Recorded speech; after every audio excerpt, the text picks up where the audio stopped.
পৃথিবী বড় স্বার্থপর, দুনিয়া বড় স্বার্থপর।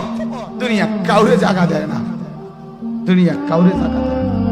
এত মজবুত পাইলিং করে যেই বিল্ডিং বানাইলাম, দুনিয়া তারে থাকতে দেয় না। যা বেটা যা, যা তুই লাথি দিয়া বাড়ি করে যা, কবরে যা, কবরে যা। দুনিয়া কাউরে থাকতে দেয় না। দুনিয়া কত ক্ষমতা ধরকে মাটির নিচে ফেলায় দিছে, দুনিয়া কত সম্পদ আলাকে মাটির নিচে ফেলে দিছে, দুনিয়া কত সুন্দরী নারীকে মাটির নিচে ফেলায় দিছে, মাটির সাথে রেজা রেজা করে ফেলছে। আজ আর চেহারা নাই, আজ আর রূপ নাই, আজ আর যৌবন নাই, আজ আর ক্ষমতা নাই। এমন বাদশা ছিল পৃথিবীতে যার হাতের আঙ্গুলের ইশারায় মানুষের গর্দান উড়াইয়া দিত, যার হাতের ইশারায় উঠত মানুষ, বসত মানুষ। আজ বাদশারা নাই, আজ সম্পদওয়ালারা নাই, আজ মালওয়ালারা নাই। দুনিয়া কাউরে থাকতে দেয় না, কাউরে না দোস্ত, কাউরে দেয় না। দুনিয়া দাদারে আমার থাকতে দেয় নাই।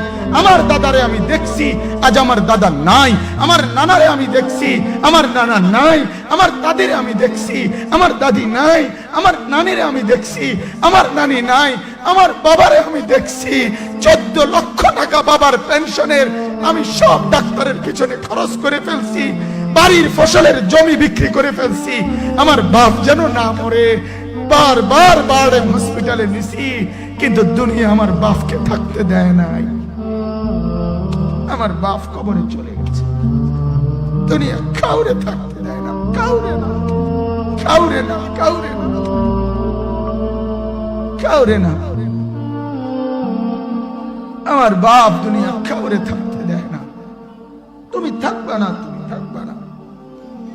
দুনিয়ার ধোকায় পড়ো না বাপ, দুনিয়ার ধোকায় পড়ো না। মাকে বুঝান, আজ মারা বেসামাল হয়ে গেছে, আজ বোনেরা বেসামাল হয়ে গেছে, বেপরদার উৎসব তুলে দিছে। এটা যেন আল্লাহর সাথে যুদ্ধ করছে। আল্লাহ করোনা না, তুমি আরো কিছু দাও, আমরা বেপরদিকে ছাড়বো না।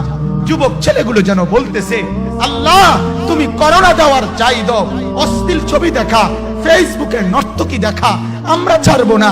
দেখি তুমি কি করতে পারো, তুমি যা করার করো। দোকানদার ব্যবসায়ীরা হারামের লেনদেন করা বন্ধ করছে না, সুদখোর সুদ ছাড়ছে না, ঘুষখোর ঘুষ ছাড়ছে না, নাফরমান আর জিনাকার ব্যভিচারী এরা কেউ কিছু ছাড়ছে না। বেহায়ার বেপর্দা নারী তার অশ্লীলতার বেহায়াপনা ছাড়ছে না। মুসলমান তার ঘরের টেলিভিশনের নর্তকীর আওয়াজ তো বন্ধ করছে না। হায় করোনা কিভাবে যাবে, আযাব কিভাবে যাবে বলেন, বলেন, বলেন আপনারা। আমার বাপ ফেরাউনের উপরে তো আযাব এতদিন ছিল না, নমরুদের উপরে আযাব এতদিন ছিল না, সাদ্দাদের উপরে আযাব এতদিন ছিল না, কারুনের উপরে আযাব এতদিন ছিল না, লূত আলাইহিস সালামের কওমের উপরে আযাব এতদিন ছিল না, হুদ আলাইহিস সালামের কওমের উপরে আযাব এতদিন ছিল না, নূহ আলাইহিস সালামের কওমের উপরে এতদিন আযাব ছিল না। আজ আমরা মালিককে এই পরিমাণ নারাজ করছি, মালিক এত বেশি নারাজ। আজ 1 বছর হয়ে গেছে, 1 বছরের চাইতে বেশি হয়ে গেছে, কই করোনার মহামারীর আযাব তো যাচ্ছে না, গেছে গা বলে।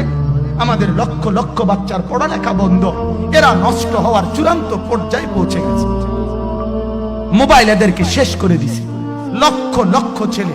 গতকালকে এক মা আমার আত্মীয় ফোন দিয়া বলতেছে, সকাল 10টায় বাচ্চাটা ঘর থেকে মোবাইল লইয়া বাইর হইছে, রাতের 10টায় মা তারে ফোন দিয়া বলছে, বাপ ঘরে আসতি না, ভাত খাইতি না।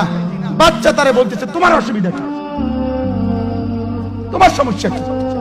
মা এই কথা বইলা কাঁদা দিছে যে, শোনেন হুজুর কদ্দুর দোয়া করো। এক বাচ্চা, এক ছেলে, সে যদি তার মাকে কথা বলতে পারে, তার মানে গুনাহ তারে এত মজা দিয়া দিছে, ফেসবুক তারে এত মজা দিয়া দিছে, ইউটিউব তারে এত মজা দিয়া দিছে, নর্তকী তারে এত মজা দিয়া দিছে, গুনার দৃশ্য তারে এত মজা দিয়া দিছে, সে মাকে ধমক দিচ্ছে। রাত 10টা বাজলে কি হইছে, রাতের 3টা পর্যন্ত দেখলে তোমার সমস্যা কি? আমার আখিরাত আমি নষ্ট করলে তোমার অসুবিধা কি?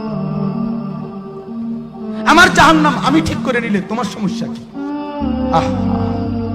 আল্লাহ আমাদেরকে মাফ করে দেন, আল্লাহ আমার জাতিকে মাফ করে দেন।